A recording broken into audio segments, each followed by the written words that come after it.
देवानहं परं भागवतं नमामि। भक्त भक्ति भगवंत गुरु चतुर्नाम वपुए, इनके पदवत किए आसई विधिर मंगल आदि विचार वस्तु हरिजन को यश गावते हरिजन मंगल संतन स्तुति मति स्तुति पुराण इतिहास भजिबे को दोई सुघर कह हरिदास। श्री हरिजुआर विराजिए कथा सुनो इतिहास, तुम श्रोता भक्त के तब पद रज हम दास। तुम पाछे जो और श्रोता है रसिका, तिनके सकल मनोरथ पूर्वहु श्री भगवान। पूरे श्री भक्तमाल ग्रंथ की समस्त वैष्णव भक्तन की अपने अपने गुरु महाराज की पिताई गौर प्रेमानंदे हरि हरि बोल।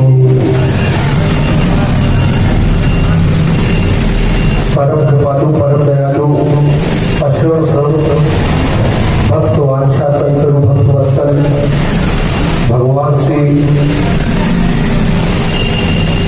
राधा श्याम सुंदर भगवान और उनके प्रिय पार्षद श्री गौर निताई की असीम अनुकंपा के फलस्वरूप हम सभी भक्तजन आज श्री भक्तवान ग्रंथ का आश्रय लेते हुए भक्त और भगवान के बीच की दिव्य और मधुराति मधुर लीलाओं का गायन और श्रवण करने के लिए एकत्रित हुए। श्री भगवान से ऐसी प्रार्थना है कि वह दास को माध्यम बना करके ऐसी कथा आप सबके बीच रखे जो कथा आप सबके हृदय में भगवान के प्रति प्रेम को प्रकट करने वाली हो। ऐसी प्रार्थना श्री भगवान से हम सब करते हैं। श्री भगवान आप सबके प्रिय हो ऐसी मेरी प्रार्थना है। आप सबके आशीर्वाद से श्री भगवान मुझे प्रिय हो ऐसा आशीर्वाद आप सब दें। तो अभी हम लोगों ने श्री भक्त नामावली का गायन किया, उसमें हम सब लोगों ने सुना भगवान के सभी भक्तों को हम लोगों ने याद किया जो अपने सनातन संस्कृति में 4 युग बताए गए हैं, है ना। सतयुग, त्रेता, द्वापर और जो अभी तक युग चल रहा है उसे क्या कहते हैं? कौन सा युग चल रहा है? कलयुग। ये जो 4 युग है, इन चारों युगों में भगवान के जो जो प्रिय भक्त हुए हैं उन सभी का नाम अभी हम लोगों ने कीर्तन में गाया, उन सभी को याद किया, उन सभी का आशीर्वाद हम सबने पाया। अब आज की कथा आगे बढ़ेगी और आज की कथा जिनके भक्त के लिए है उन भगवान के अति प्रिय भक्त श्री रामदास जी का हम पावन चरित्र श्रवण करेंगे। पूर्व की अब तक हुई 8 कथाओं में हम सभी लोगों ने संत रैदास जी से शुरू किया, कबीरदास जी के पास गए, मीराबाई का चरित्र श्रवण किया। उसके बाद हम सभी लोग जो है संत रामदेव, संत सूरदास, श्री धन्नाजाट जी, श्री पीपा जी महाराज आदि भक्तों की कथा का श्रवण करते हुए आए हैं। पूर्व की 7 कथाओं में हम सभी ने श्रवण किया कि कैसे बालपन से ही भगवान की भक्ति का प्रादुर्भाव उन सभी भक्तों के जीवन में हुआ।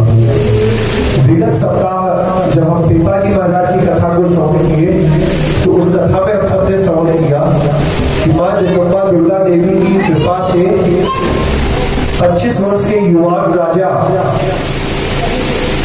जो राजस्थान के गांगरौर के राजा थे, उनकी हृदय में कैसे परिवर्तन हुआ और वो कैसे भगवान के भक्त बने। आज जिस भक्त की कथा है वो चौथे पद की कथा है। बचपन में किसी को भक्ति मिली, किसी को जवानी में मिली।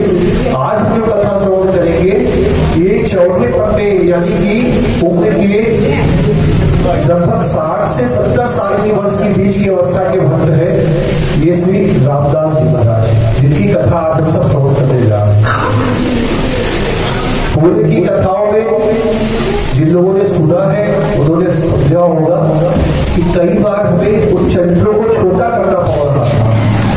इतने बड़े चरित्र थे कि उनको 2 घंटे में, 1 घंटे की कथा में कैसे समाहित किया जाए, उन्हें बहुत शॉर्ट कर करके, बहुत छोटा कर करके आप सबके समक्ष रखा गया। लेकिन आज जिन भक्त की कथा है वह उनका जो भक्त श्री राभादास जी है और प्रियादास जी, उन्होंने भक्त पाल ग्रंथ में उनके जीवन की सिर्फ एक लीला का वर्णन किया और ग्रंथ की मर्यादा को ध्यान में रखते हुए ग्रंथ से बाहर न बोलने की व्यासपीठ की जो मर्यादा है उसका अगर निर्वहन करें तो उस हिसाब से तो उनकी एक ही कथा हम सबके समक्ष उपलब्ध है।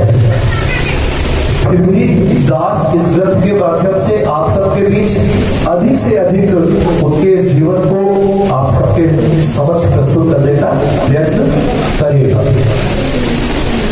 तो सबसे पहले ये भक्त श्री रामदास जी जो थे, इनका जन्म हुआ डाकोड़ा गांव है गुजरात में।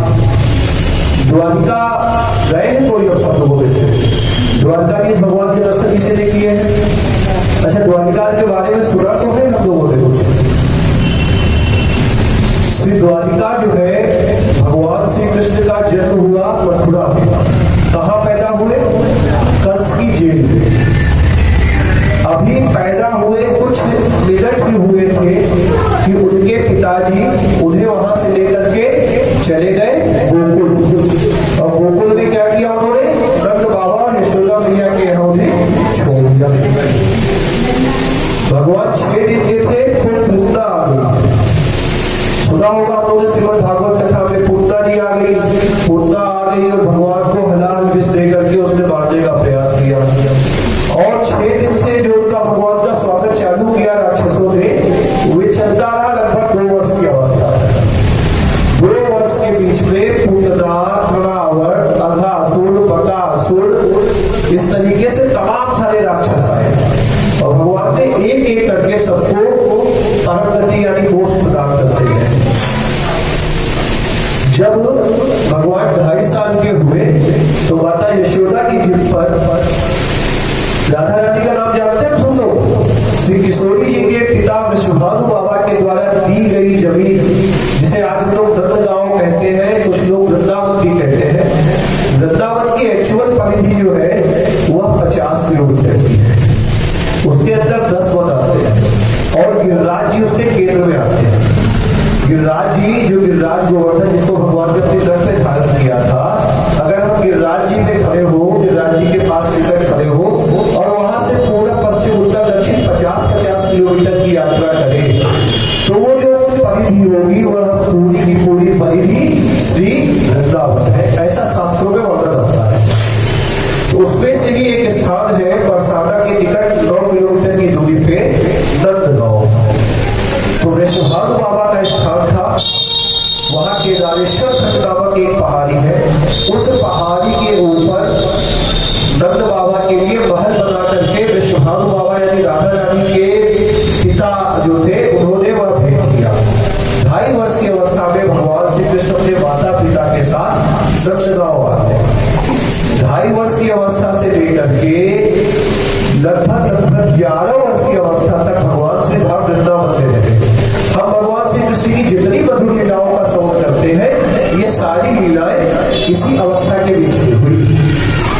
11 वर्ष की अवस्था के बाद भगवान श्री कृष्ण अक्रूर जी के साथ मथुरा चले जाते हैं और वहां जाकर के अपने मामा कंस के अत्याचार से मथुरा वासियों को, अपने नाना उग्रसेन को, अपने माता पिता देवकी और वसुदेव को मुक्त कराते हैं और महाराज उग्रसेन को ही राजा बनाते हैं। भारतीय संस्कृति देखिए, युद्ध में जीता तो भगवान श्री कृष्ण दिखा, चाहते तो स्वयं राजा बनते, लेकिन उन्होंने क्या किया, अपने नाना उग्रसेन को ही वहां का राजा बनाया।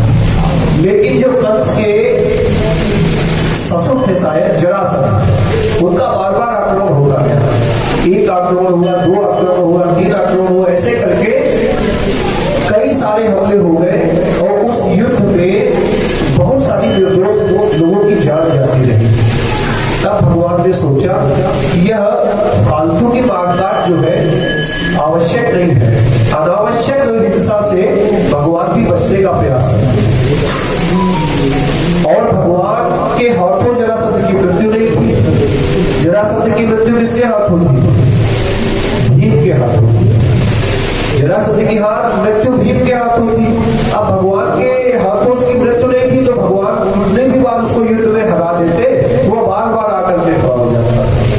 तब भगवान ने बचपन में माखन चोर, मुरलीधर, कृष्ण, कन्हैया, गोपाल, तमाम सारे नामों को स्वीकार किया था। अब भगवान ने एक नया नाम स्वीकार किया। क्या नाम स्वीकार किया? रणछोड़ राय। क्या बोले? रणछोड़ भगवान की जय। जरासंध के युद्ध के बीच में बलराम को लेकर भगवान वहां से भाग, इसलिए उनका नाम पड़ा रणछोड़। लेकिन भगवान ऐसे नहीं भागे, उन्होंने पूरी प्लानिंग कर दी थी। समुद्र के मध्य में द्वारिका नामक नगर बसाया था। गुजरात में द्वारिका जिला है, वहां पर द्वारिका नामक वह स्थान है। वहां पे गोमती सागर जगह है जहां पे भगवान श्री द्वारिकाधीश विराजमान है। कभी अवसर मिले तो जाइए, बड़ा सुंदर मंदिर बना हुआ है। गोमती जी का विलय वहां सागर में होता है और सागर के तट पर ही द्वारिकाधीश भगवान का मंदिर बना हुआ है। वहां भगवान राजा के वेश में दर्शन देते हैं। तो द्वारिका का निर्माण किया और युद्ध छोड़ करके सभी अपने रातों रात सोते हुए ब्रजवासियों को, मथुरा वासियों को, सबको इन्होंने द्वारिका शिफ्ट कर दिया। और युद्ध के मध्य से बलराम जी को लेकर के, बलराम जी ने बड़ी आनाकानी करी, हम नहीं जाएंगे, लेकिन भगवान ने समझाया कि देखो कहीं पे लौटे में जीत होती है और कहीं पे भाग्य में जीत होती है, यहां से अभी हमें चलना चाहिए। तो भगवान वहां से रणछोड़ बन करके द्वारिका चले गए और द्वारिका में राज करने लगे। वह द्वारिका नगरी जिसकी अब हम सब लोग कथा स्मरण करने जा रहे हैं। इतना सारा कुछ हमने बताया आपको, द्वारिका श्री द्वारिका जी का परिचय करा दिया। द्वारिका में भगवान द्वारिकाधीश राजा के रूप में विराजमान है। वह उस समय धरती के एक छत्र राजा हुआ करते थे, सभी राजा उनके अधीन थे। तो अब हम आते हैं कलयुग में भगवान के भक्त रामदास जी के पास। रामदास जी द्वारिका के निकट लगभग 30 मील लगभग जो है 48 से 50 किलोमीटर की दूरी होती है। लगभग जो है वो 48 कुछ किलोमीटर होते हैं। तो 30 मील की दूरी पे रामदास जी रहते थे। बचपन से ही इन्होंने नियम लिया हुआ था, वैष्णव दीक्षा ले, भगवान के नाम का जप करते थे, कीर्तन करते थे और एकादशी का व्रत करते थे। एक नियम इनका और था, ये एकादशी से एक दिन पूर्व 10वीं के दिन अपने घर से पैदल चलते थे और अपने घर से लगभग 50 किलोमीटर की दूरी तय करके द्वारिका जाते थे हर एकादशी में जाकर के पूरा दिन भूखे रहते थे, व्रत रहते थे। एकादशी की महत्व ऐसा है कि एकादशी व्रत सभी को करना चाहिए। कहा जाता है, शास्त्रों में वर्णन आता है कि जो भक्त एकादशी का व्रत करते हैं उन्हें वर्ष भर में पाने वाले सभी व्रत और पर्वों का फल मिल जाता है। कहीं कहीं पे भ्रम हो जाता है लोगों को कि उजेले पक्ष की एकादशी रहनी चाहिए, मेरे पक्ष की नहीं रहनी चाहिए। तो जो एकादशी महात्म नामक ग्रंथ है उसमें वर्णन आता है कि ऐसा भेद करने से व्यक्ति को एकादशी का फल तो नहीं मिलता है, अपितु उसके द्वारा किए गए सभी पुण्य कर्म नष्ट हो जाते हैं और उसे पाप भोगना पड़ता है और नरकगामी वह होता है। एकादशी महात्म में वर्णन आता है, उपोष है एकादशी विधिवतम करोति जागरणम ऋषि नृत्यम संकीर्तनम भक्त्या हरिस्तस्य वशे भवेत्। इसका तात्पर्य है कि एकादशी के दिन उपवास करके जो रात्रि में जागरण करते हुए भगवान के सामने नृत्य और संकीर्तन करते हैं, भगवान उनके वश में हो जाते हैं। हम सब लोग पूरा जीवन बिता दे रहे हैं इस बात के लिए भगवान प्रसन्न हो जाए, देख मुस्कुरा दे, थोड़ा सा हंस दे, थोड़ा हम पे उनकी दया दृष्टि हो जाए। ऐसे परम दयालु परम कृपालु अखंड ब्रह्मांडनायक भगवान को वश में करने की बात कही जा रही है। अगर आप एकादशी का व्रत करते हैं और एकादशी का व्रत करते हुए रात्रि को जागरण करते हैं और भगवान के मंदिर में अथवा अपने घर में जागते हुए भगवान के पावन नाम का कीर्तन करते हैं अथवा कथा सुनते हैं, तो इस कथा और कीर्तन के प्रभाव से आप भगवान को अपने वश में कर सकते। इतना सरल कह रहे, सत्यो वशीकरण चोर बदन सत्य। वश में करने के लिए पहले जो है वो क्या होता था कि वो कोई ओझा लोग मंत्र देते थे और चूरन फेंकना पड़ता था किसी मनुष्य को वश में करने। यहाँ तो परम पिता भगवान वश में हुए जा रहे हैं। तो ऐसी एकादशी का व्रत हम सभी भक्तों को अवश्य करना चाहिए। तो ये जो है इसके बारे में प्रियादास जी कहते हैं कि द्वारिका के ही डाकौर एक गाँव रहे रामदास भक्त भक्तिया को प्यारी है।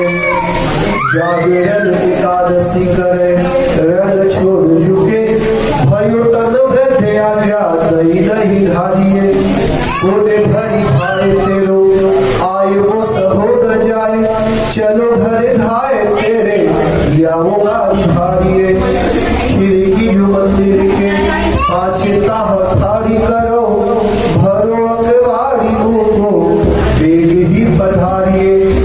इस कवित्व में श्री प्रियादास जी ने श्री रामदास जी का पूरा चित्र वर्णन कर दिया। इसको विस्तार में सुनेंगे हम।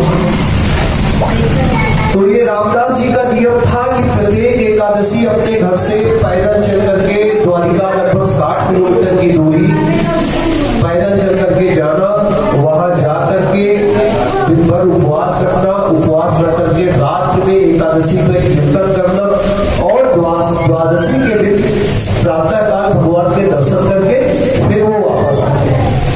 ऐसा करते करते उन्होंने अपने जीवन के लगभग 60 से 70 वर्ष बिता दिए। प्रत्येक एकादशी नियम से पैदल भगवान के दर्शन करने के लिए जाना और वहां से फिर पैदल भगवान के दर्शन करके अपने घर को वापस आना। अब कहीं कहीं पे वर्णन आता है कि जब आप कभी रणछोड़ राय जी के दर्शन करने जाएंगे तो लगभग पूरी 500 किलोमीटर की बताई गई है। आज अगर आप जाते हैं तो गाड़ी से आपको सफर करने में लगभग 1 नाइट जर्नी होती है, ट्रेन से एक पूरी रात लगती है यात्रा करने में। कहीं कहीं पे तो वर्णन आया है कि इतनी दूर से पैदल जाते थे। कहा जाता है कि वो एकादश द्वादशी के दिन चलते और पहुंचते पहुंचते अष्टमी हो जाती है, फिर वो तैयार होते फिर चल देते वापस। पूरा जीवन उनका इसी प्रकार से बीत रहा था।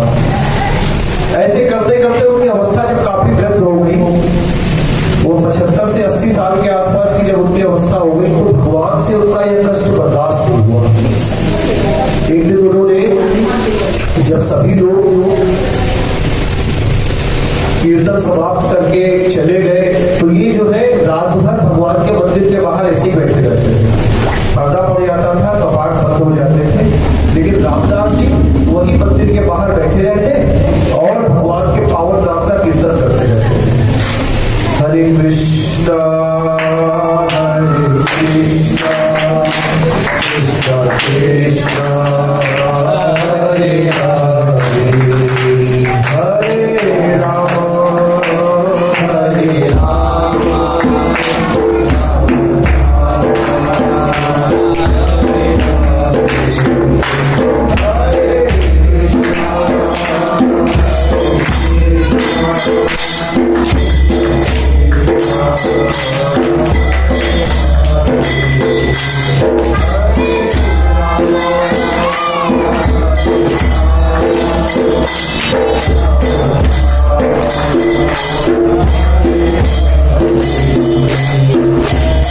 ऐसे बैठ करके कीर्तन करते रहते रात भर। तो इनका जो शारीरिक कष्ट होता था, आगे जाने में जो इनको श्रम होता था, वह भगवान से बर्दाश्त नहीं हुआ। भगवत गीता के चौथे अध्याय के 11वें श्लोक में कहते हैं, भगवान अर्जुन से कह रहे हैं, ये यथा पाप प्रपद्यन्ते तास तथैव भजाम्यहम्। जो भक्त मुझे जिस भाव से बसता है, मैं भी उस भक्त को उसी भाव से उसका भजन करता हूं। भावग्राही जनार्दन। आप यकीन मानिए कि ठाकुर जी ऐसा नहीं है कि वे सुनते नहीं है, ऐसा नहीं है कि वे हमारी आपकी गतिविधि नहीं देखते हैं। आप भगवान के मार्ग में चलते तो देखिए, वह आपकी पग पग पे संभाल करेंगे। पूर्व की कथाओं में हम लोगों ने श्रवण किया है रैदास जी की कैसे उन्होंने सहायता करी, है ना। किस प्रकार से रैदास जी की सहायता करी। कबीर दास जी के यहाँ तो 2-2 बार जो है भंडारा कराया, खुद पूरी बांट रहे हैं, हलवा पूरी बांट रहे हैं भगवान इस कलिकाल में। दीपा जी महाराज का चित्र हमने अभी पिछले सप्ताह सुना, मीराबाई का सुना हमने। उनके देवर रामा ने उनको विष दिया, जहर, और कहा कि इसमें जो है चरणामृत पी लीजिए, और वे भगवान का ध्यान करके पी गई, वो चरणामृत नहीं हुआ। राणा को शंका हुई कि इसमें जहर था ही नहीं, तो जो जहर ले करके आया था उसको पिलाया, कटोरे में बची हुई एक बूंद, तत्काल उसका शरीर नीला पड़ गया, वो समाप्त हो गया। भगवान कहते हैं ये यथा पाप प्रपद्यन्ते तास तथैव भजाम्यहम्। आप भगवान की भक्ति करके देखिए, वह पग पग पे आपकी संभाल करेंगे। और भक्ति करने के कुछ विशेष नहीं करना है, भगवान को अपना मानना है, भगवान से एक संबंध स्थापित करना है। भगवान हमारे हैं, उनको 56 भोग प्रिय नहीं है, उनको जो है बहुत मेवा मालपुआ पकवान आदि आदि वस्तुएं समर्पित की जाए, ऐसा नहीं है। इससे नहीं रिश्ते हुए, वे भाव से रिश्ते हैं। ऐसे नहीं, वे भगवान जो है भाव पे नहीं जाते हैं। उनको जरा भी किसी जो है वस्तु की, किसी व्यक्ति की, किसी और उत्तम चीजों की आवश्यकता नहीं है भगवान को। जो सर्वेश्वर परमात्मा है, जिनकी प्रकृति विलास से समस्त सृष्टि की रचना हुई, आप बताइए उनको कुछ दे सकते हैं क्या? अच्छा देंगे भी तो क्या देंगे आप बताइए। ऐसी कोई वस्तु है जो उनके बाहर की चीज है। अगर हम फल को अर्पित करें तो फल क्या हमने बनाए क्या? फल तो प्रकृति ने बनाए ना, और प्रकृति को भगवान का स्वरूप माना जाता है। कोई ऐसी वस्तु बता दीजिए जिसको हमने आपने निर्माण किया हो। स्वयं के अहंकार को छोड़ करके हमने आपने कुछ नहीं बनाया। इसलिए भगवान को भावग्राही जनार्दन, आपके भाव से वो नहीं चाहते हैं। आप उनके लिए सिर्फ जो है कुछ छोटे छोटे नियम ले लीजिए। जैसे नियम ये ले लीजिए कि हम दिन सुबह उठ करके भगवान के पावन नाम का जप करेंगे, भगवान इसी से खुश है। एक लोटा जल आप उनको अर्पित कर दीजिए, एक तुलसी दल चढ़ा दीजिए। कहते हैं पत्रम पुष्पम फलम तोयम ये में भक्ता प्रणश्यति। पत्र, पुष्प, फल और जल कुछ भी हो आपके पास वो दे दीजिए, लेकिन एक बात सावधानी से, अगर भगवान ने हमको सामर्थ्य दी है कि हम उनको दाल चावल रोटी सब्जी का भोग प्रतिदिन लगा सकते हैं और फिर हम खाली उनको तुलसी दल के साथ चल दें, तो ये गलत है। हमारी जैसी सामर्थ्य है, हम जो खा रहे हैं, हम जो पहन रहे हैं, हमने नए वस्त्र सिलाए और उनको ले गए और भगवान को अर्पित कर दिया, तो स्पष्ट करा दिया ठाकुर जी ये वस्तु आपने दी है, तो ये वस्तु गोविंदम तुम तमेव समर्पित, आपके चरणों में समर्पित है। भगवान ले लेंगे क्या? बताइए, आप अपने नए साड़ी खरीद के लाए और ठाकुर जी के चरणों में रख दिए, क्या ले लेंगे? नहीं। अभी आप साड़ी पहन रही थी, भगवान के चरणों में रखने के बाद आप क्या पहनेंगे? आप पहनेंगे प्रसादी ठाकुर जी की। आपने घर में खीर बनाई, आपने क्या किया? उसको तुलसी में डाला और ठाकुर जी को निवेदित कर दिया। अभी आप क्या खाने वाले थे? खीर। अब क्या आप खाएंगे? प्रसाद। अब देखिए, हम सबके घरों में भोजन बनाने के लिए ज्यादातर घरों में गैस चूल्हे का इस्तेमाल होता है, कभी कभी हम लोग लकड़ी वाले चूल्हे का भी इस्तेमाल करते हैं, यानी अग्नि प्रज्वलित करके हम भोजन को बनाते हैं। इस सृष्टि में बहुत सारे छोटे छोटे ऐसे नगण्य जीव होते हैं जो हमारी नंगी आंखों से दिखाई नहीं देते हैं। जब हम अग्नि जलाते हैं तो जीवों की उसमें हिंसा हो जाती है, वो मर जाते हैं उसमें। अगर हम वह वस्तु ठाकुर जी को निवेदित करके पाने लगेंगे तो इन सभी पापों से हम मुक्त हो जाएंगे। तो कोई एक नियम बना लीजिए, भगवान के नाम का जप करना, कीर्तन करना, भगवान की कथा श्रवण करना, भगवान को भोग लगा करके वस्तु को स्वीकार करना, एकादशी का व्रत करना, इस प्रकार से तमाम सारे नियम है अपने जीवन में, कोई एक नियम हम सबको ले लेना चाहिए। तो इन्होंने क्या किया? रामदास जी ने नियम दिया हुआ था कि प्रत्येक एकादशी पैदल चल करके भगवान के यहाँ जाते थे, उनके दर्शन करते और दर्शन करके फिर वापस आते थे। अब क्या हुआ कि जब ये ज्यादा व्यर्थ हो गए तो इनको जाने में ही दिक्कत होती थी, जो ये एक दिन में पहुंचते थे फिर इनको 2 दिन लग जाते थे। तो भगवान ने क्या किया? उस रात जब ये भगवान के सामने बैठे हुए थे तो भगवान ने जब देखा कि कोई नहीं है तो भगवान अपने मंदिर का गेट खोलते हैं, पर्दा हटाते हैं और आकर के सामने खड़े हो जाते हैं। कहते हैं, हे रामदास, मैं तुम्हारी भक्ति से अति प्रसन्न हूँ, लेकिन देखो अब तुम्हारी आयु हो गई है, तुम बूढ़े हो गए हो, तो तुम ऐसा करो कि अब अपने घर में रह करके ही एकादशी का व्रत किया करो और वही कथा कीर्तन किया करो, हम उसी से प्रसन्न हो जाएंगे, आप यहाँ मत आया करो। भगवान के मुख से जब प्रेमी भक्त रामदास जी ने यहाँ मत आया करो सुना तो अत्यंत विवल हो गए, रोने लगे, भगवान के चरणों में पड़े। मैंने पूरा जीवन एकादशी को आपका दर्शन किया है, मैं आपके दर्शन के बिना जी ही नहीं सकता, आप ऐसी आज्ञा मुझे मत दीजिए। आप अगर मुझे ऐसी आज्ञा देंगे तो मैं तो जीते जी मर जाऊंगा, मेरा तो आपके सिवा कोई दूसरा है ही नहीं। अगर किसी व्यक्ति ने यह बात कह दी कि मेरा आपके सिवा कोई दूसरा नहीं है तो भगवान उसके हाथों में चलते। मीराबाई जी क्या भजन गाती थी? वो गाती थी, मेरे तो गिरधर गोपाल दूसरों ना कोई। मेरे तो गिरधर गोपाल तो हम सब कहते हैं, यहाँ बैठे हुए जितने लोग हैं हम सब कहते हैं ठाकुर जी कह रहे, ठाकुर जी ठाकुर जी ठाकुर जी, लेकिन दूसरा तो कोई कहने की सामर्थ्य हम सब में किसी के पास नहीं। क्यों? क्योंकि संसार में हम पति पत्नी, भाई बाप, बेटा बेटी आदि आदि रिश्तों को अपना कहते रहते हैं, उन पे ही हम दृढ़ विश्वास रखते हैं, भगवान पे विश्वास कम कर पाते हैं। लेकिन जहां एक बार कोई यह कह देता है कि दूसरों का कोई, तो भगवान उसके हाथ पीछे। रामदास जी ने जब कहा, रामदास जी से भगवान ने कहा कि आप जो है अपना आइएगा, तो एकदम दिग्बंध हो गए, व्याकुल हो गए, रोने लगे, छटपटाने लगे कि हे भगवान ऐसी आज्ञा मत कीजिए, आप मुझे इस जीवन जीते जीते अपने दर्शनों से वंचित मत कीजिए।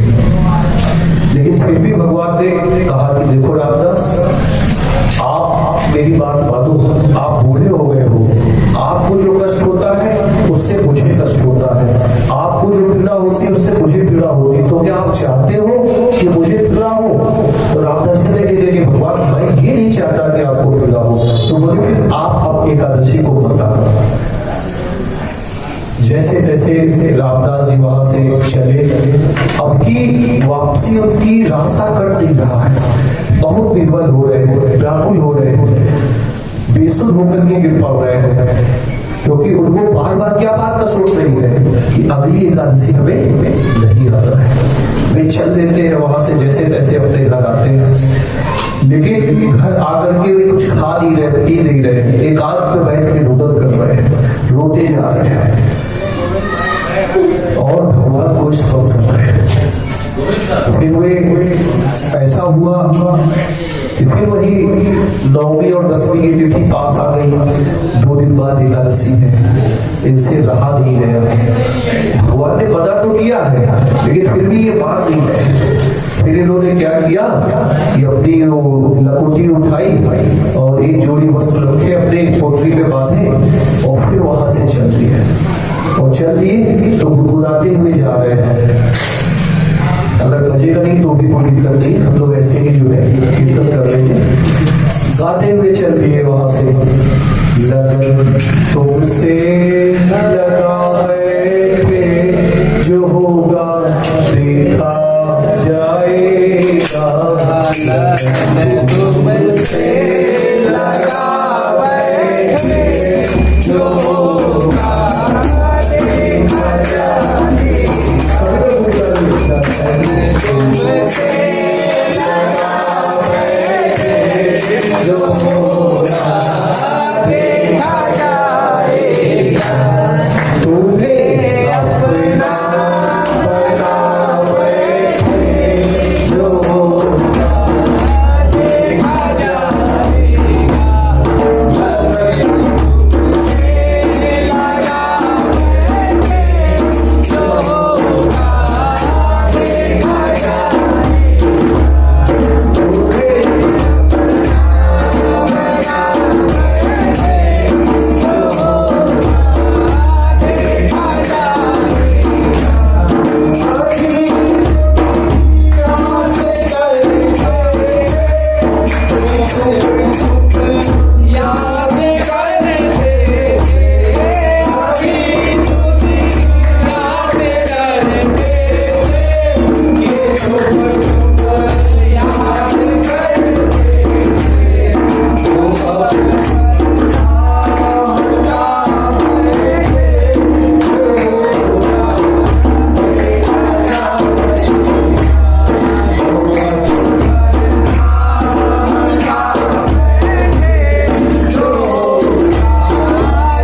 वे फिर द्वारिकाधीश के दर्शनों के लिए चले।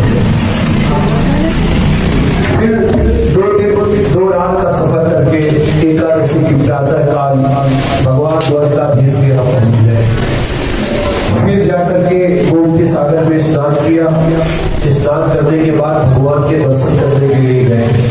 अब आप दर्शन जब करने गए हैं तो पहले तो जाके एकदम सामने खड़े होते थे, आज सामने नहीं खड़े हो रहे हैं, भगवान से आंख मिलाने में डर रहे हैं। ठाकुर जी ने मना किया था, फिर भी आ गए हैं। तो पीछे, सबसे पीछे भक्तों के भीड़ में एकांत में सबसे पीछे जाकर के खड़े हो रहे हैं। सभी भक्त दर्शन कर रहे हैं। दोपहर की आरती हुई, संध्या आरती हुई, रात का कीर्तन प्रारंभ हुआ। अब कीर्तन में रोज तो ये आगे आकर के कीर्तन गाते थे, लेकिन आज क्या कर रहे हैं, ये छुप छुप करके किनारे बैठने का प्रयास कर रहे हैं और भगवान को तिरछी निगाहों से देख रहे हैं। भगवान कभी ऐसे झांक रहे, कभी ऐसे झांक रहे। और बाकी जो लोग बैठे थे उनको तो भगवान का श्री विग्रह खड़ा हुआ दिखाई दे रहा है, लेकिन इनको दिख रहा है कि भगवान उनको दाएं बाएं झुक करके देखने का प्रयास कर रहे हैं। जैसे जैसे कीर्तन चला, कीर्तन चलता रहा, लोग जो है उठ उठ करके कीर्तन से जाने लगे। जैसे जैसे भीड़ कम हुई, ये पास आते हैं।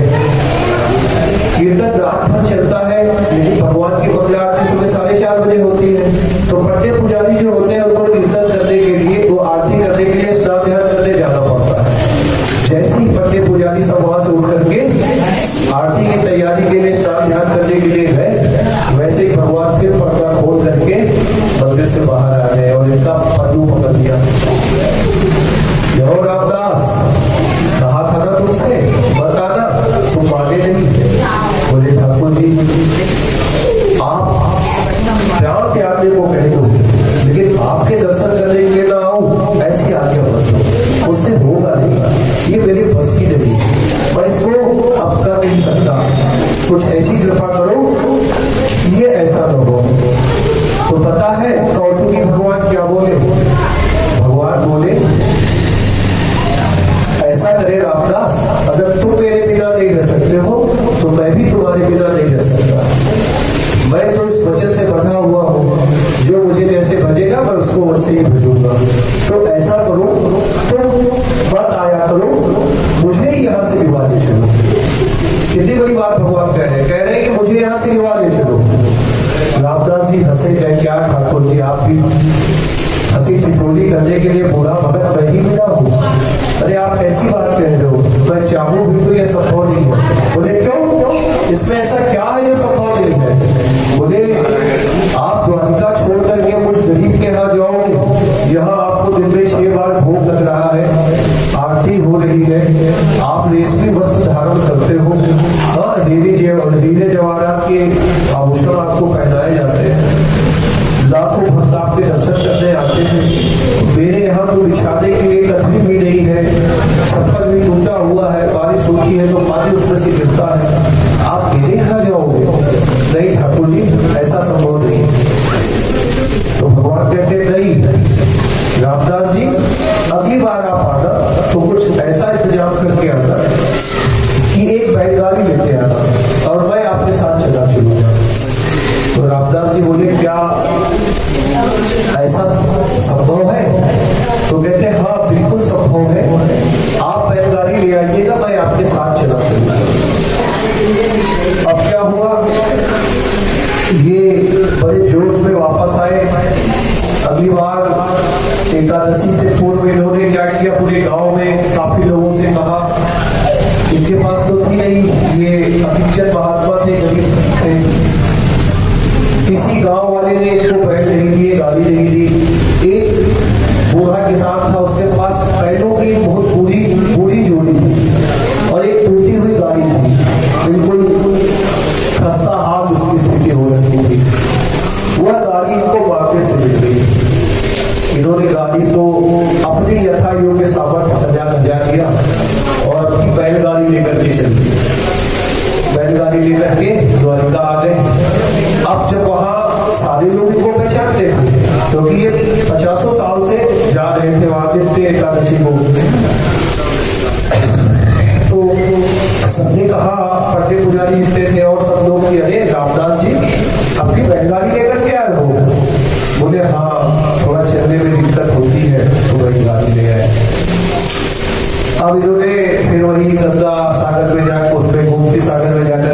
स्नान किया, भगवान की कथा कीर्तन हुआ, रात को एकादशी का जागरण हुआ। और एकादशी जागरण में ज्यादातर भक्त रात जगते थे, तो ये एकादशी की जागरण करके वहीं रुक गए, द्वादशी को भी वहीं रुक गए।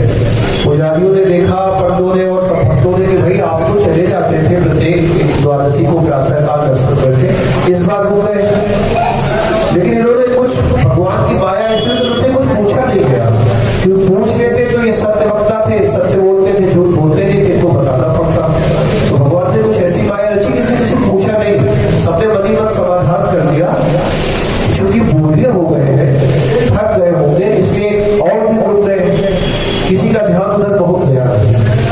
अब रात्रि की शयन आरती हुई, सबने मंदिर वगैरह बंद कर दिए कपाट, और मंदिर बंद करने के बाद जब सब सोने चले गए तो धीरे से ये बैलगाड़ी ले आए मंदिर के गेट के पीछे। भगवान ने पहले बता रखा था कि पीछे वाले गेट पे लेके आना।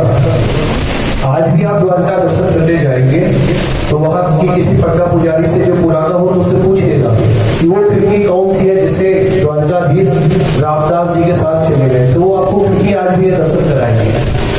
उस खिड़की के नीचे जाकर के इन्होंने बैलगाड़ी खड़ी कर दी, और जैसे तैसे ये खिड़की तक चढ़ करके ऊंचाई पे खिड़की थी, ये पहुंचे। जैसे ही ऊपर पहुंचते भगवान दिल से ज्यादा आतुर, वो पर्दा खिड़की को खोल के करो आ गए रामदास, चलो चलो मैं तैयार हूँ। अब इन्होंने देखा तो नख से लेकर के पैर के नाखून से लेके और सिख तक सर तक भगवान ने खूब आभूषण डाला। ऐसे तो एक माला पहनते थे, जितनी माला थी सोने की आभूषण हीरे जवाहर सब ला दिए भगवान, और तो और रेशमी वस्त्रों की पोटली बांध दी भगवान। वो भगवान इन्होंने कहा था ना कि हमारे यहाँ है नहीं, तो भगवान ने सोचा कि यार ये तो बेचारा परेशान होगा, इसके पास है नहीं, हमको क्या पहनाएगा, तो लोग की व्यवस्था पूरी बात। लेकिन भक्त कैसे होते हैं? भक्त को सिर्फ भगवान से प्रेरित होता है और कुछ नहीं चाहता है। रामदास जी के पहले पीछे चलिए, ये पीछे हुए, कहीं ये जो छप छप करते हुए आप जा रहे हो ना, ऐसे में आपको नहीं ले जाऊंगा। बोले फिर क्या, कहीं जितना ये सब आपने पहना है ये सब उतार दिया। भगवान ने क्यों ऐसा क्यों कह रहा हूं?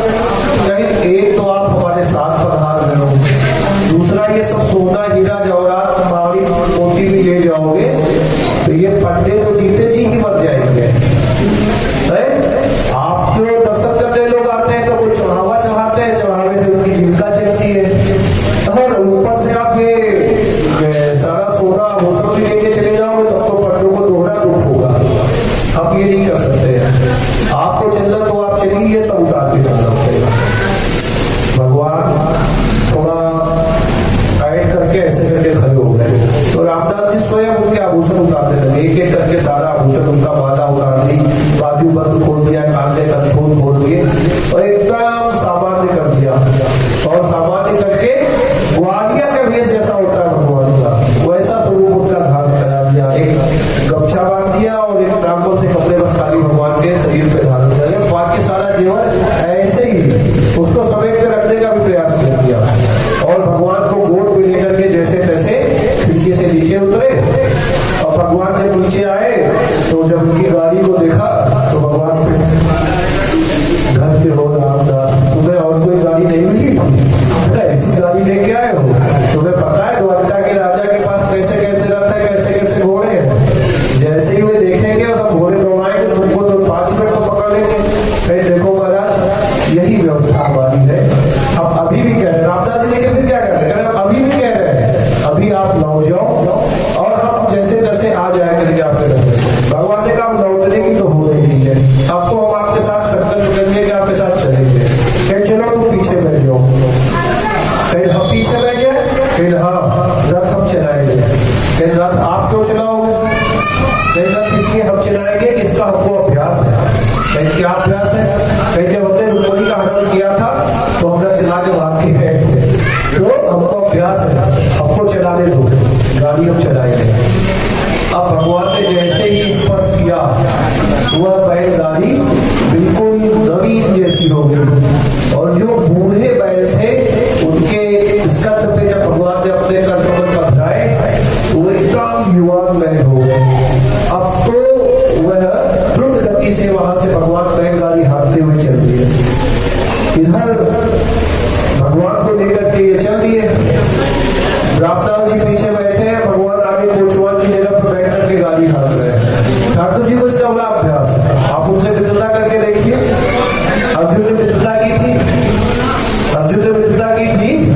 तो युद्ध में, महाभारत के युद्ध में भगवान उनके जो है सारथी बने थे। ऐसा कोई मित्र नहीं करेगा किसी मित्र के लिए जैसे भगवान ने मित्रता निभाई।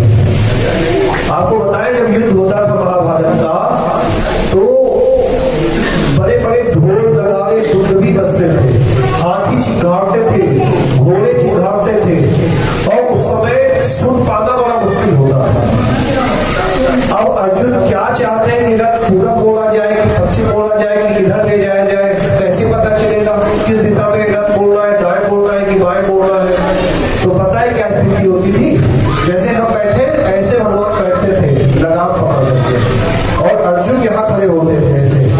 भगवान के दाहिने कान की तरफ अर्जुन का दाहिना पैर होता था और भगवान के बाएं कान की तरफ अर्जुन का बायां कदम होता था।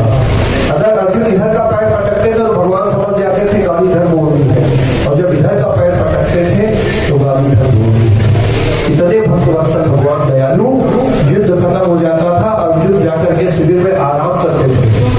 भगवान घोड़े को जो जंग बने होते तो जंगों को साफ करते। ऐसे भक्तवत्सल भगवान, इनको छोड़ करके हम संसार में यहाँ वहां भटकते हैं। बताइए हमसे नासमझ और कौन हो सकता है। अब रामदास जी पीछे बैठे और भगवान गाड़ी चला रहे हैं। इधर 4 बजे मंगला आरती का समय हुआ। पंडित पुजारी तो जब गेट खोला तो क्या देख रहे हैं, ठाकुर जी तो है नहीं, वस्त्र आभूषण सब फैले पड़े।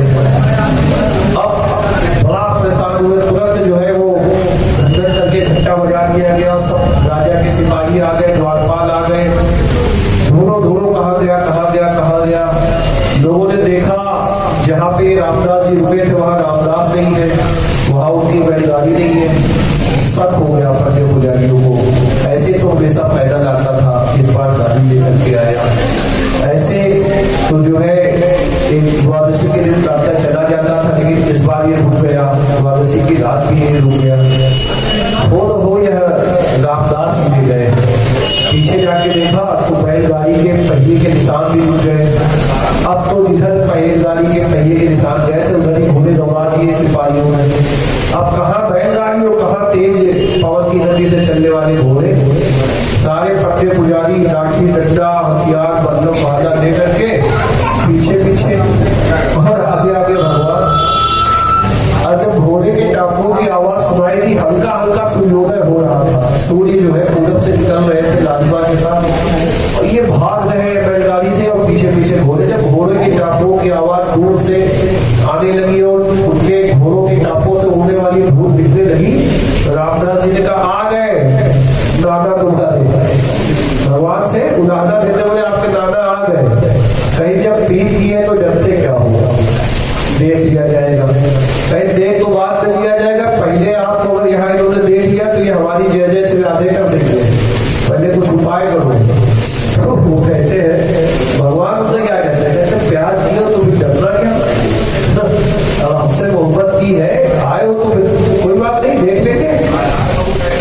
लेकिन रामदास जी को वो हुआ तो रामदास जी को परेशान देख करके भगवान ने कहा कि ऐसा करो, ये समझ से हट करके एक बावली बोले अब इस बावली में छुपा दूंगा और तुम बैलगाड़ी लेकर के चल दो।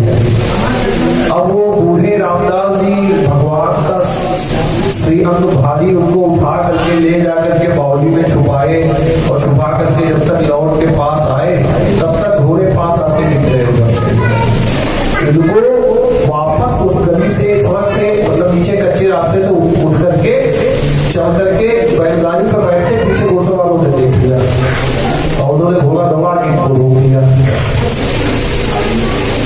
कहा है ठाकुर जी, कहा है ठाकुर जी, कहा है ठाकुर जी। आप ये हक्का पक्का बोले तो बोले क्या, देखा इधर उधर बैलगाड़ी पे तलाशी लिया, तलाशी लेने से पहले जय श्री राम देते धप्पा धपदार घोसे वो जो जैसे बारहा, और ये बेचारे जमीन पे गिर पड़े संभाल। बूढ़े उनमें से जो बुजुर्ग पुजारी थे उनको थोड़ी दया हुई, क्या मार ही डालोगे, पहले अपने सामान की तलाशी तो ले लो, जिसके लिए ढूंढते आए वो मिल तो जाए, ये गुनाहगार सिद्ध तो हो, अरे इसकी जान से हमें क्या प्रयोजन है, हमें तो हमारे ठाकुर जी मिल जाए। बूढ़े पंडा पुजारी के समझाने पे वे लोग गिर गए।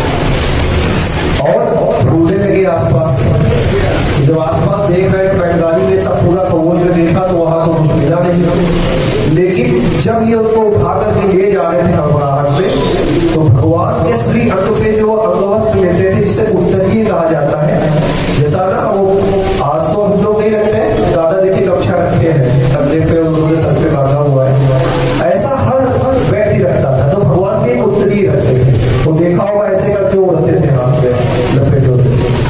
ले जाते समय उस उत्तरीय का कोना जो है उसे बैलगाड़ी में कहीं फंस गया, तो हड़बड़ाहट में थोड़ा सा चीर फटा रह गया।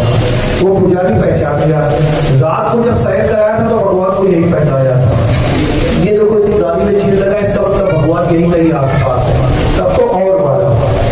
उनमें से कोई घुड़सवार जिसने उनको देखा था, बोले कि अभी इधर से आया है, चल के देखो।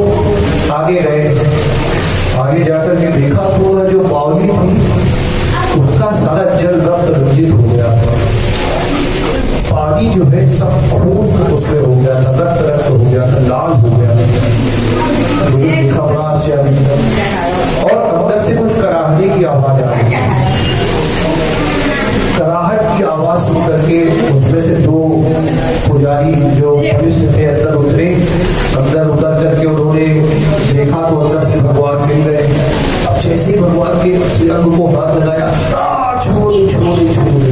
तो ये सच बताइए आपको, कलयुग की पराकाष्ठा से पहले ठाकुर जी बात करते थे। बाकी बिहारी जी के दर्शन किए आप सबने वृंदावन में? बाकी बिहारी जी को प्रकट किसने किया था? श्री हरिदास जी। हरिदास जी से बाकी बिहारी जी मांगते थे, आज भाई ये खाना है, आज भाई ये खाना है, आज भाई ये पहनना है। इसी कलयुग की घटना है, बहुत पुरानी बात नहीं है। तो पंडित पुजारियों ने जैसे हाथ लगाया, दर्द हो रहा है, दर्द हो रहा है। ठाकुर जी क्या हो गया, दर्द क्या हो रहा है? नहीं, पहले तो मारते हो और फिर पूछते हो कि क्या हो गया। हमारा अपने आप को कब मारा? कहीं ना वो उसकी रामदास की हैसियत थी कि तुम्हारे बड़े बड़े वरिष्ठ लोगों के हाथों को सह पाता। जितनी तुमने चोटें उसको मारी और सारी चोटें मेरे ऊपर, मैंने अपने ऊपर। भगवान ऐसा करते, कई सारे उदाहरण ऐसे हुए। माधवदास जी में भी था। देखिए माधवदास जी के चरित्र सुना था। और अगर हम त्रेता में बात करें तो जब राम और रावण का युद्ध हो रहा था तो विभीषण के ऊपर रावण ने शक्ति चलाई थी, है ना? वो चौपाई है, बड़ी अच्छी चौपाई है जो है, मैंने कहीं पे उसको कोडिंग किया हुआ है। रावण ने जब विभीषण पे शक्ति चलाई तो गोस्वामी तुलसीदास जी रामचरित मानस में लिखते हैं कि पुण्य दशकठ कुंड हुई उछाली शक्ति प्रचंड, चली विभीषण सम्मुख वदहु काल तल तल, आवत देख शक्ति अति घोरा, प्रदता रति भंजन प्रणोरा, तुरंत विभीषण पाछे बेगा, सम्मुख राम सहु सोई सेना। जब विभीषण के ऊपर रावण ने शक्ति चलाई तो विभीषण को पीछे कर दिया भगवान ने, और रावण द्वारा चलाई गई शक्ति को अपने वक्ष स्थान पर रख दिया भगवान राम। ऐसे भक्त वत्सल भगवान। हमें क्या करना है? हमें सिर्फ उनकी शरण हो जाना है। आप यकीन मानिए, अगर हम लोग सिर्फ एक बार उनकी शरण ग्रहण कर ले, हम एक बार कह दें कि हे ठाकुर जी हम आपके हैं, हम आपकी शरण है, भले वो झूठ ही क्यों कह रहे हैं, भगवान उसको सच बात करके करते हैं। और एक बार जो कोई भगवान के शरणागत हो जाता है तो भगवान कहते हैं योगक्षेमम वहाम्यहम्, उसकी सभी आवश्यक आवश्यकताओं की पूर्ति की जिम्मेदारी भगवान अपने सर पर ले लेते हैं। जो पुरानी कथाओं में सुना है, जो लोग जो भी रहे पिछली कथाओं में, आप किसी का चित्र उठा करके देखिए। माधवदास जी के चित्र में देखिए, जिस दिन पहुंचे उस दिन उनके भोजन की व्यवस्था कर दी ठाकुर जी ने। कबीरदास जी के घर पे भंडारा करवा दिया, व्यवस्था की नहीं की भगवान ने। रैदास जी के यहाँ भगवान पारस मणि लेकर के ले गए, ये पारस मणि रख लो। मीराबाई की सबकी संभाल भगवान करते हैं। आपको करना क्या है? सिर्फ भगवान की शरण ग्रहण। कलयुग में भगवान की शरण ग्रहण करने का एकमात्र साधन पता है क्या है? भगवान के नाम का जप। अच्छा बताइए, यक्ष ने विभीषण से कई सारे प्रश्न पूछे तो उसने एक प्रश्न और भी पूछा था। ये आश्चर्य क्या है? लेकिन सबसे बड़ा आश्चर्य यही है कि हर जीव के मुख में जिह्वा है। जीव हम सबके पास है और भगवान का नाम सुलभ है। हमारे साथ बोलिए सीताराम, सबको बोलिए सीताराम, सीताराम, राधे कृष्ण, राधे कृष्ण, राधे कृष्ण, हरि हरि, हरि हरि, राम कृष्ण हरि। ये जितने नाम हम ले रहे हैं, क्या इनमें से बोलने में किसी को कोई कठिनाई हो रही है क्या? इसको बोलने में किसी का कुछ पैसा खर्चा हो रहा है क्या? इसको बोलने के लिए हमें अलग से कुछ करना पड़ रहा है क्या? कोई श्रम लग रहा है हमको? हम सबके मुख में जिह्वा है। गोस्वामी तुलसीदास जी जब आप रामचरितमानस उठाएंगे, उसके बाल्यकाल की जब शुरुआत होती है तो पहले भगवान गोस्वामी तुलसीदास जी जब सबकी प्रार्थना करते हैं, गणेश जी से लेकर के माता पार्वती, शंकर जी, सबकी वंदना करने के बाद आप जब पढ़ेंगे ना तो लगभग 40 दोहे में भगवान गोस्वामी तुलसीदास जी से राम नाम की बड़ाई होगी, राम नाम की महिमा का गुणगान किया। और उस महिमा का गुणगान करते करते करते करते आखिरी में पता क्या कहते हैं? कहो लगी राम बड़ाई, राम न सकहि राम गुण गाई। भगवान राम का जब अवतार हुआ था उस समय उन्होंने कुछ लोगों का उद्धार किया, लेकिन भगवान का नाम आज तक जीवों का उद्धार कर रहा है। हम सबके मुख में जिह्वा है, हम सबके को भगवान का नाम आसानी से मिल रहा है। एक समय ऐसा भी था इस भारतवर्ष में कि भगवान के नाम लेने में कोड़े मारे जाते थे। ऐसी स्थिति आए इससे पहले जाग जाइए और भगवान के नाम का उच्चारण करके भगवान की प्राप्ति करिए। वेद की लिखी बात आपको बता रहे हैं। वेद कहता है हरे नाम ही केवलम कलौ नास्तेव प्रतिरता। कलयुग में भगवान के नाम 3 बार कहा जा रहा है। पुराने लोग जो होंगे त्रिवाचा बचाया जाता था, भैया 3 बार कहो शपथ लेकर के तब मानेंगे सही है। भगवान वेद कह रहे हैं कि हरे नाम, उसके बाद करें ही केवल। इस कलयुग में भगवान का नाम ही एकमात्र साधन है। इसके सिवाय दूसरा कोई नास्तेव था, इसके अलावा कोई दूसरा साधन नहीं है। और देखिए अभी आप डॉक्टर के पास उपचार कराने जाएंगे, कोई कठिन विधि बताएं, वो कहे कि ऑपरेशन करना पड़ेगा, उसके बाद आपकी ये पथरी दिखेगी। वही कोई दूसरा डॉक्टर आपको मिल जाए, कहेंगे ऐसा नहीं है, हम होम्योपैथी की मीठी गोलियां आपको दे रहे हैं, इस मीठी गोली का आप सेवन करिए और आपकी पथरी निकल जाएगी। आप कौन सा साधन अपनाएंगे? मीठी गोली का। क्यों?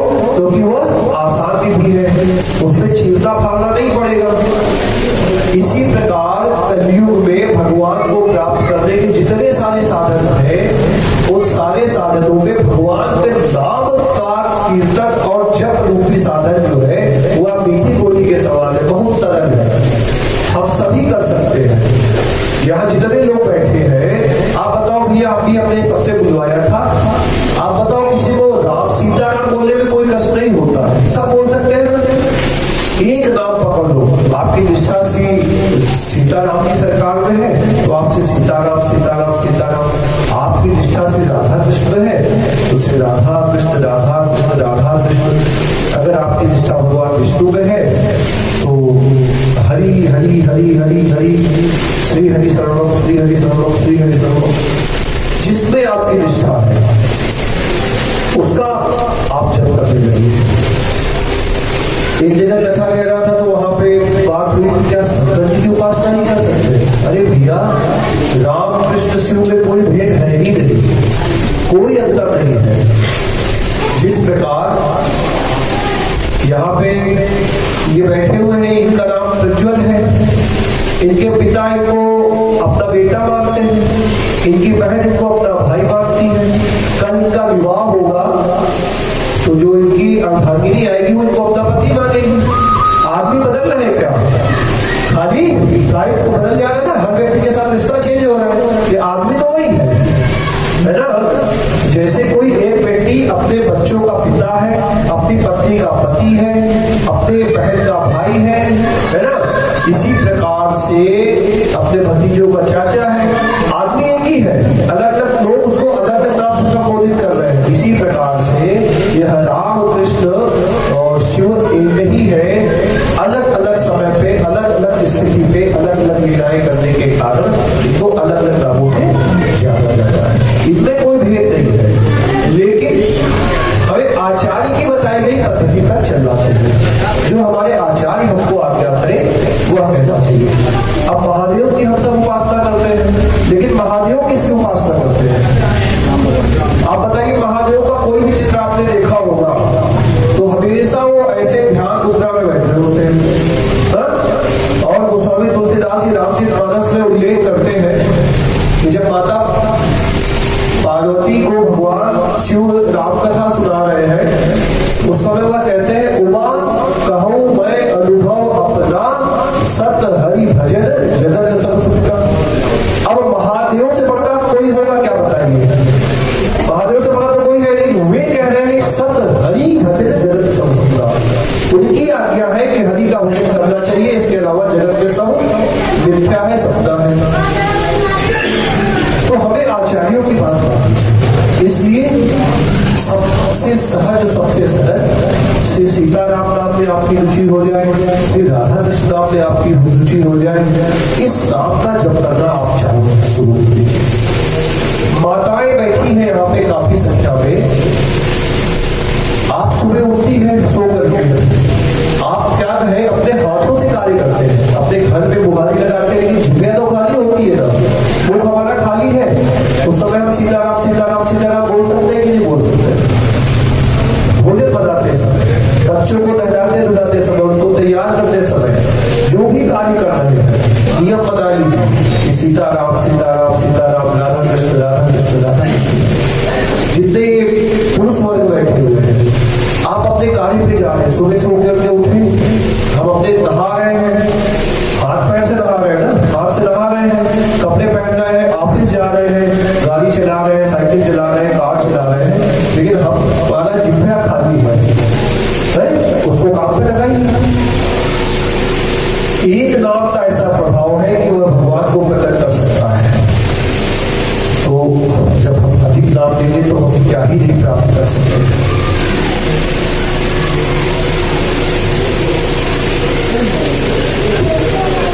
खाली समय में भगवान का नाम लीजिए। अगर संभव हो सके तो प्रातः काल उठ करके स्नान करके एक नियम बना लीजिए कि हम देखिए, देखो रामदास जी में 7 भगवान जा रहे हैं, क्यों जा रहे हैं? एक नियम था, एकादशी, प्रत्येक एकादशी का व्रत करेंगे और भगवान के दर्शन करेंगे। यही नियम था ना, इसके अलावा कोई और कोई चीज तो नहीं की। उन्होंने करोड़ों का कोई मंदिर नहीं बनवाया, बड़े बड़े ये सोने चांदी आभूषण नहीं दान किए। खाली एक नियम लिया कि एकादशी का व्रत करेंगे और भगवान के दर्शन करेंगे। तो आप भी एक नियम बनाइए कि हम प्रातः काल सो करके उठेंगे, स्नान करेंगे, स्नान करने के बाद एक साफ जगह पे बैठ करके अपने घर में जहां हमको स्थान मिल जाएगा वहां बैठ करके हम कुछ देर भगवान के पवित्र नाम का उच्चारण करें। संभव हो सके तो यह जो महामंत्र कहा गया है, इसके बारे में कहा जाता है, महामंत्र जनि जपत मधेसु काशी भूकत देत उपदेशु। लोग कहते हैं कि काशी में पढ़ने से लोगों को मुक्ति मिल जाती है, लेकिन कैसे मिलती है? क्योंकि वहां महादेव निरंतर महामंत्र का जप किया करते। महामंत्र क्या है? दोनों हाथ ऊपर करके एक बार सभी लोग बोलिए हमारे साथ, हरे कृष्ण हरे कृष्ण कृष्ण कृष्ण हरे हरे हरे राम राम राम हरे हरे। अब साथ में हरे कृष्णा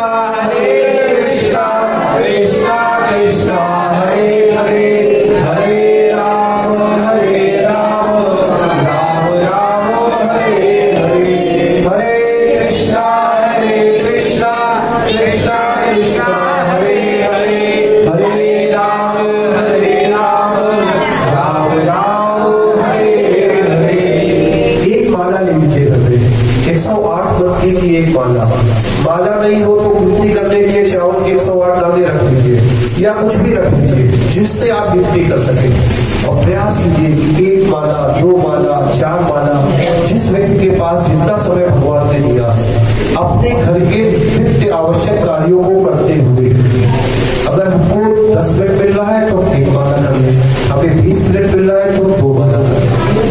देखिए अगर आप ध्यान से देखेंगे तो हम प्रतिदिन 2-4 घंटे यहाँ वहां की अलग अलग बातों में बर्बाद करते हैं जिससे हमारा कुछ लेना देना नहीं होता, हमारा कोई कल्याण उससे नहीं होगा, हमारे जीवन में कोई परिवर्तन उससे नहीं आएगा।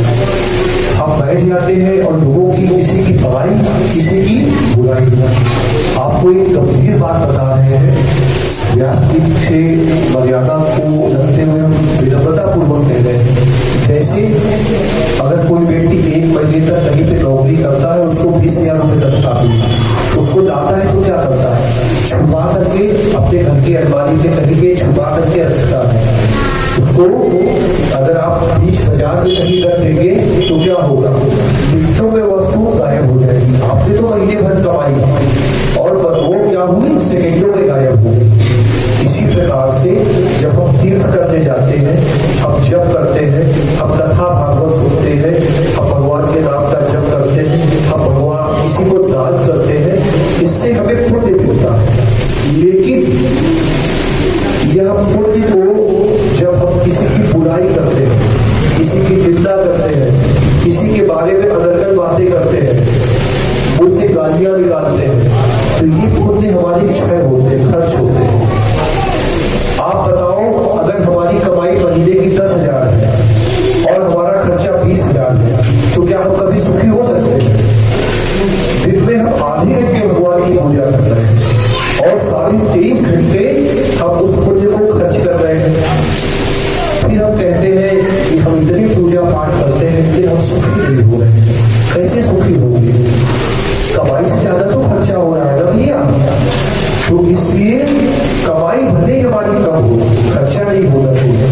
किसी की निंदा, किसी की बुराई, किसी को अपशब्द, किसी का अहित हमें नहीं करना चाहिए। अगर इससे बच जाएंगे और नियमित रूप से थोड़ी संख्या में भी भगवान के पावन नाम का जप करेंगे तो इस व्यासपीठ से दास निवेदन कर रहा है कि आपको आपके मनोवांछित सभी फलों की प्राप्ति भगवान की कृपा से हो जाएगी। एकादशी का व्रत करने की वजह से देखिए रामदास जी को जो है भगवान साक्षात उनके साथ चल रहे हैं, बातचीत कर रहे हैं। अब इधर जो है वापस चलते हैं कथा में। पुजारियों ने भगवान को निकाला, भगवान ने निकलते ही कह दिया देखो तुम चाहे जो कर लो तुम्हारे साथ तो नहीं जाऊंगा। क्यों? हमें इस रामदास की भक्ति ने हमारा मन मोह लिया है, हम इसके हाथों में भूल गए हैं, अब हम इसके साथ रहेंगे। पंडित पुजारी रोने लगे, गुदगुलाने लगे। जब ये किसी तरीके से नहीं माने तो भगवान ने क्या किया, लालच दिया। जैसे क्या होता है, घर पे छोटा बच्चा होता है वो रोने लगे और क्या कह रहा है कि माँ गोदी ले लो, तो माँ क्या करती है, पहले कोई छोटा सा खिलौना ले देती है, बच्चा उसमें उलझ जाता है, फिर कुछ खाने की वस्तु देती है, बच्चा फिर उसमें उलझ जाता है। लेकिन इन सारी वस्तुओं को इग्नोर करके बच्चा एकदम रोने लगे, व्याकुल हो जाए तो क्या करती है लास्ट में माँ, बच्चे को बोल के उठा देती है। होता है ना ऐसा।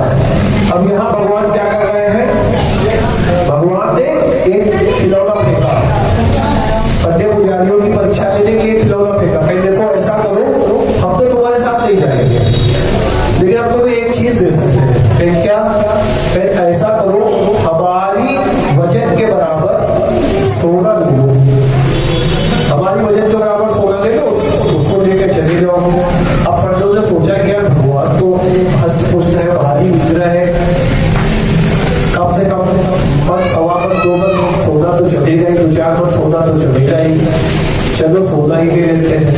भगवान बड़े कौतुकी, रामदास से बोले ले चलो इनको अपने घर। और रामदास भगवान को देख रहा है, बेचारा असमंजस में फंसा है, यहाँ घर पे रोटी का ठिकाना नहीं और ये कह रहे हमारे बराबर सोना ले लो, ये रामदास देगा इससे सोना ले लो। पहुंचे पुजारी क्या किए, उस तो चले, कुछ वापस गए, तराजू ले आए, मजबूत तराजू, बढ़िया लगा दिया तराजू, एक पल्ले पे भगवान बैठा दिए गए।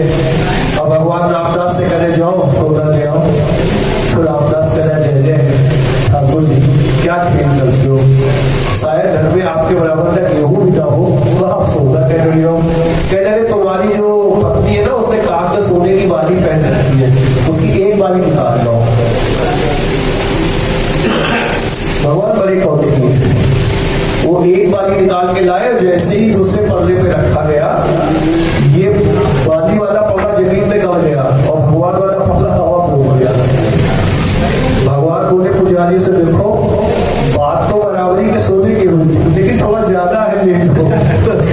भगवान बड़े कौतुक में कहते थोड़ा ज्यादा है, ले जाओ, कोई बात नहीं, तुम ले जाओ। अब वो बड़े संसार हुए पहले पुजारी, फिर बड़े भगवान के चरणों में, ठाकुर जी अगर आप ऐसा करोगे तो हम नहीं अपने बच्चों के सही आपके चरणों में प्राण त्याग देंगे, आप ऐसा मत करो। तब भगवान ने उनसे कहा कि द्वारिकाधीश मंदिर के पीछे जो कुआं है, उस कुएं में मेरी एकदम विग्रह जैसी ही दूसरी प्रतिमा है, दूसरा विग्रह है, उसको निकाल दो, उसको स्थापित करो, उसकी सेवा पूजा करो, उसके दर्शन कराओ, उसको पुजवाओ, उससे अपनी जीविका चलाओ, लेकिन मैं तो यहाँ से जाने वाला नहीं।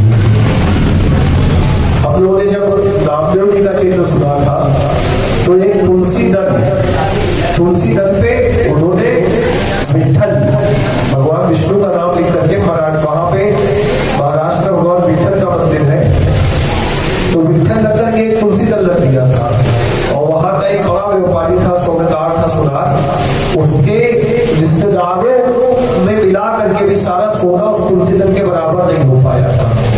वो पल्ले पे रखते गए, लेकिन तुलसी दल का पल्ला भारी बना रहा। भगवान बड़े कौतुक, और यहाँ अच्छे खासे आपने दर्शन किए किसी द्वारकाधीश जी के, अभी मौका नहीं जाइएगा, तो बढ़िया अच्छा खासा विग्रह है, और उसके वजन के बराबर, कान की बाली के बराबर सोने में तौलवा लिया भगवान ने। बहुत कहने के बाद जब भगवान ने दूसरे विग्रह का पता बताया, तब वहां से पढ़ के पुजारी वापस चले गए। भगवान द्वारिकाधीश श्री रामदास जी की कुटिया में विराजमान हुए। जब तक रामदास रहे तब तक उन्होंने भावपूर्वक रामदास की सेवा स्वीकार करी। जो रामदास सूखा सूखा भोग बनाते, कहा भगवान को 56 भोग करते थे 4 बार। द्वारिकाधीश में कई बार भोग करता है, सुबह उत्थापक भोग होता है, फिर बाल भोग होता है, बाल भोग के बाद फिर राज भोग आता है, सांप को प्यारू रखता है, प्यारू के बाद फिर शहद भोग आता है। 5-5, 6-6 बार खाने वाले भगवान रामदास के घर में रामदास की भक्ति के प्रभाव से प्रभावित होकर के सूखे बाजरा और ज्वार की रोटी खा करके रहते हैं। रामदास जी जब तक रहे उन्होंने भावपूर्वक भगवान की सेवा करी। तत्पश्चात जो है वो डाकोरा से भगवान को, गुजरात में एक जगह है डाकोर, वहां पर बहुत ही भव्य मंदिर बनाया गया, वहां उस विग्रह को स्थापित किया गया। आज भी आप जाएंगे तो वहां डाकोर में गमछोड़ राय के दर्शन होते हैं। ये वही गमछोड़ राय भगवान है जो द्वारिका से रामदास जी के साथ चले आए थे, आज भी वहां विराजमान है। आपको आज भी वहां उनके दर्शन करने का अवसर प्राप्त हो सकता है अगर आप वहां जाते हैं। द्वारिका कभी यात्रा करते जाए तो वहां से 1 रात की जर्नी है, मतलब लगभग 8 से 10 घंटे लगते हैं। जाकर के कभी वहां भी दर्शन कीजिए, क्योंकि प्राचीन सी द्वारिकाधीश के श्री विग्रह वही है जो इस समय डाकोर में है। द्वारिका में जो विग्रह के दर्शन हम आप करते हैं वैसे बाद में निकाली हुई है। मीराबाई जिस विग्रह में समाहित हो गई वो विग्रह डाकोर गमछोड़ राय के नाम है। मीराबाई के क्षेत्र में सबने सोच किया था। इस प्रकार जब तक श्री रामदास जी का जीवन रहा, रामदास जी ने भगवान की खूब भक्ति की। तत्पश्चात भगवान के पार्षद उनको भगवान के लोक ले गए और वह नित्य लीला में प्रविष्ट हो गए।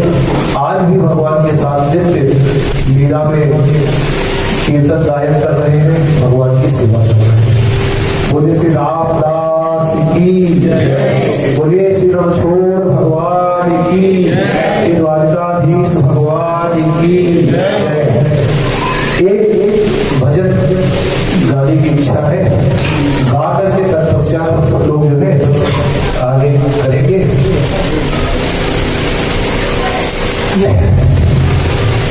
तो मेरी लगी श्याम सतपी दुनिया मेरी लगी श्याम सतपी दुनिया क्या जाने। तो मेरी लगी श्याम सतपी दुनिया क्या जाने। मेरी लगी श्याम सतपी दुनिया क्या जाने। कुछ दिन गया बलिका दुनिया क्या जाने।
बिहारी जी को देखने के बाद क्या वहां से आने की इच्छा होती है किसी को? क्या लगता है कुछ और देखा गया? हाँ, जिसने एक बार बिहारी जी को नए भर के देख लिया, सच बता